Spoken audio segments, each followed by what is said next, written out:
Dear students, today I will teach you poem The Random Star composed by English. The first stanza of the poem is The Random France in. पढ़ाने से पहले हम ये बताना चाहते हैं कि इस पोयम में लेखक जो है एक छोटी सी चिड़िया है, उसका वर्णन करता है जो लैबरनम नामक वृक्ष की शांति को भंग कर देती है। वह आकर के बैठ जाती है उसके शाखाओं पे, चहचहाने लगती है, पंखों को फड़फड़ाने लगती है। इस तरह से लैबरनम ट्री का जो शिखर है उसमें हलचल मच जाती है और उसकी शांति भंग हो जाती है। देखिए first stanza of poem the laburnum tree. The laburnum top is silent, quite still in the afternoon yellow September sunlight. सितंबर के तीसरे पहर में अर्थात सितंबर महीने के में दोपहर के बाद उस येलो सनलाइट पीले धूप में the laburnum top is silent quite still. Laburnum नामक वृक्ष का की जो शिखर है वो बिल्कुल शांत और अचल है। फिर से वंस मोर, सितंबर महीने में दोपहर के बाद पीले धूप में अमलतास का वृक्ष जो है उसका शिखर, उसकी चोटी बिल्कुल शांत और अचल है। ए फ्यू लीव्स ग्लोइंग, उसकी कुछ पत्तियां पीली पड़ रही हैं। ऑल इट्स सीड्स फॉलन, इसके सभी बीज जो है पृथ्वी पे गिर पड़े हैं। Till the goldfinch comes with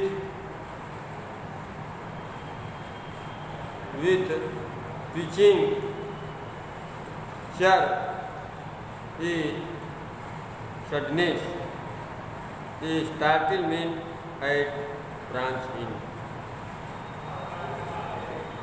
Goldfinch is a kind of bird.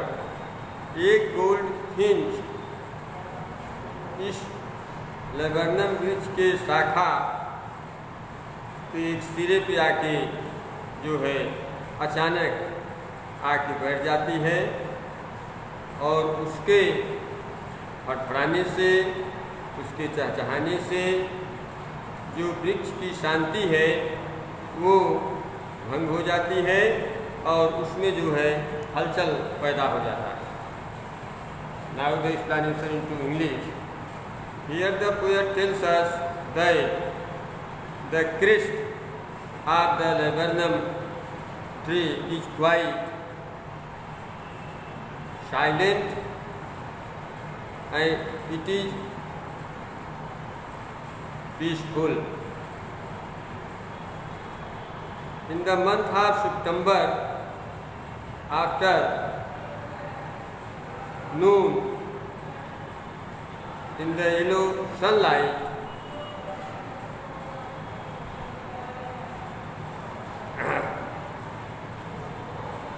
this tree is quite still. Its some leaves are yellowing and the seeds have fallen. Its seeds have fallen on the ground. In the meantime, a bird, goldfinch, comes and sits on the end of its branch. Due to her pitching and chirping sound suddenly a startlement is created in the laburnum tree. Now the second stanza. The second stanza of poem is reading. Then sleek as a lizard and alert and abrupt, she enters the thickness, and the machine starts up chitterings and tremor of wings and thrilling, the whole tree trembles and thrilling.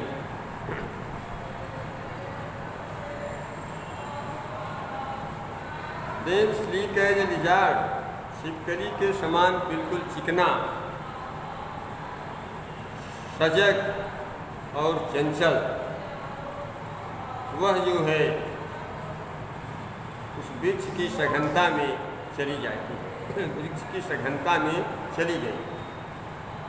And A machine starts up, और वह जो है आप chattering चहचहाने की, tremor of wings पंखों की फड़फड़ाने की, ड्रिलिंग और स्वर के कंपन की मशीन जो है वो शुरू कर देती है। The whole tree trembles and thrills, पूरा वृक्ष मानो कांप उठता है और रोमांचित हो उठता है। Explanation to English. Here in this stanza we are told that this bird goldfinch, which is smooth just like lizard, she is very aware and skillful. She enters into the thickness of the tree's branches, and she starts the machine of chirping,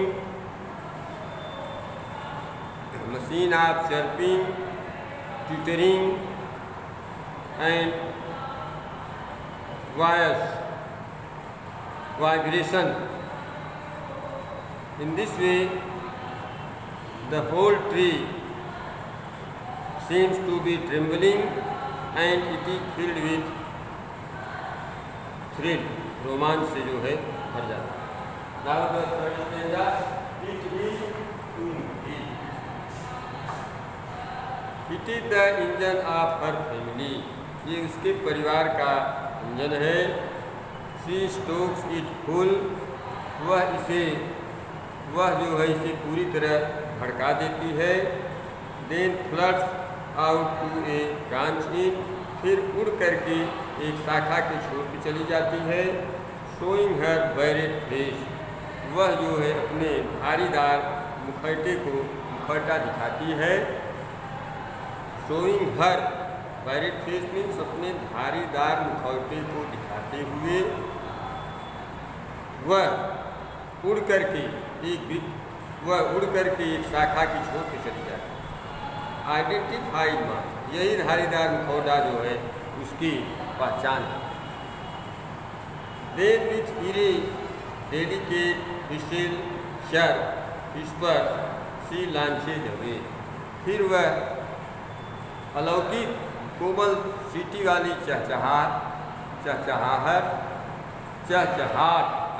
चहचहाने की तरह चहचहा करके और फुसफुसाहट के साथ उड़ के दूर चली जाती है। हीरी माने विचित्र या अलौकिक, डेलिकेट मीन्स कोमल, पिसिल माने सीटी जैसी आवाज़ करती हुई, ट्विटरिंग मीन चहचहाते हुए, स्फरिंग मीन फुसफुसाते हुए, सी लांची जमे, वो उड़ करके दूर निकल जाती है, दूर चली जाती है, अपनी उड़ान भर लेती है। इधर toward the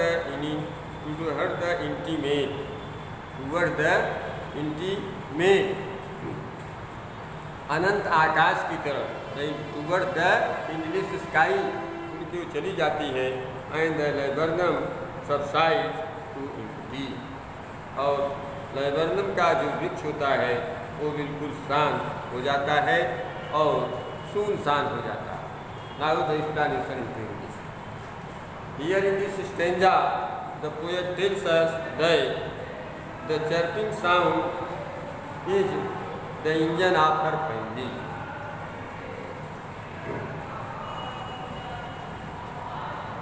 She stokes it completely. After that, flirting her wings, she comes out. Flirting her wings, she comes out on at the end of the branch. Her stripped face identifies her stripped face presents her identification. After that, with strange tender whistling, chirping, and whispering, she flies towards the endless sky. After that, the laburnum tree remains silent and empty. That's all.